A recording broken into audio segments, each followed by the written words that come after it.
And now you look at it and you say one of the players that is going to be potentially eligible for an extension, and there's going to be some tough decisions made regarding his future. But Brad Holmes was asked about Jameson Williams and what he means to the team, and could there be potentially the decision made to exercise his fifth-year option? And Brad kind of indicated and hinted that, yeah, that's something the team could do.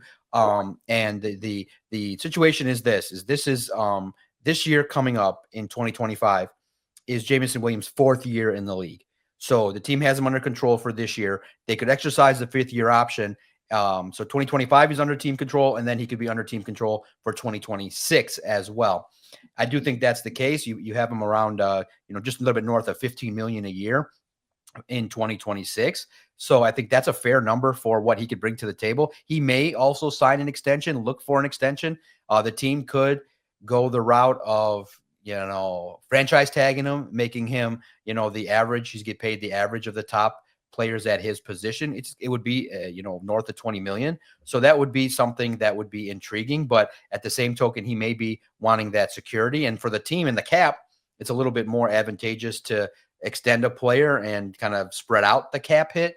But, there are benefits to Jameson Williams playing on the fifth-year option. I do think that the player maybe is not going to be as happy as knowing that he gets security, knowing that, his teammate Amon-Ra got 30 million. He also sees the growing market of T. Higgins, Jamar Chase. He's not at that level yet, but he's getting close real fast. So I do think that it's in the Lions' position. It's in the Lions' benefit to be able to keep him under team control. So I don't think it's a bad decision at all. It is, a curious debate in regards to these extensions, because clearly the team has said, and you can debate it all you want, Kirby Joseph's getting an extension. He's going to be highly paid, amongst the top three paid, if not the highest paid safety in the league based on his productivity and what they expect from him in the coming years. Hutchinson, similarly, now the growing market may make it more difficult to secure how many years and terms and all that kind of stuff. So we'll see if Hutchinson does get done before the season. And that may take a period of time.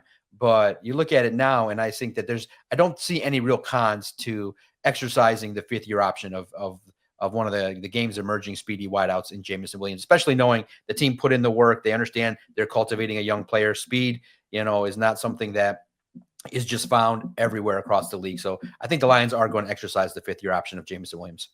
Yeah, and they should. I think that this is the right move to take the fifth-year option and then roll the dice and see where the financials land. And if he becomes too expensive, then that's one of those tough decisions they're going to have to make. And Brad Holmes acknowledged that during his press conference on Monday at the annual meeting, saying that, look, it's expensive to extend a wide receiver, and it's not going to be easy. I mean, just look at what the Bengals did with Jamar Chase and T. Higgins, and yes, they were able to pull it off, but I mean, you look at some of the money they're going to have committed over the next several years, that's going to be a tough situation to navigate. It's going to be tough. And I think the Lions are already getting there with all the different extensions they've handed out and plan to hand out. And you look down the road, you're a year away from having the same conversation about Jahmyr Gibbs and Sam Laporta and Branch and Jack Campbell. Like, we're only a year away from that at this point.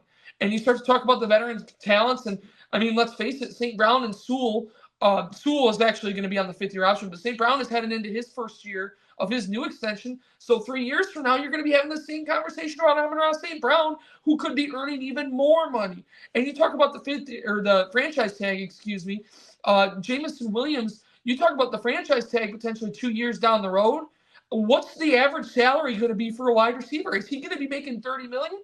Is he going to have is the franchise tag value going to be higher than what Amon-Ra St. Brown is currently making? Like, is he going to end up having to make more money than St. Brown? I don't know. These are just something to think about, especially as the salary cap continues to climb with all the new revenue that the NFL is pouring in. So we'll see how it all shakes out. I think it's too early to forecast at this point exactly what the future is going to be of Jameson Williams. But I'm certainly thinking that when you get down the line, yes, take his fifth-year option.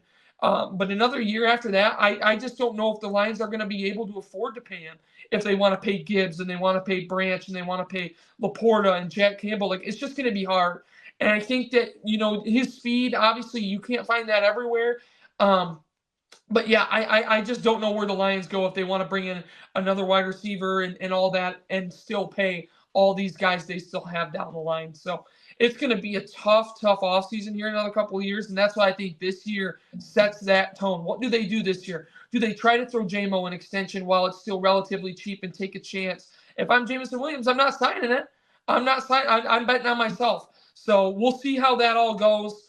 But yeah, just so many interesting decisions the Lions have to make from an extension and roster standpoint, and it's going to be fascinating to follow along with.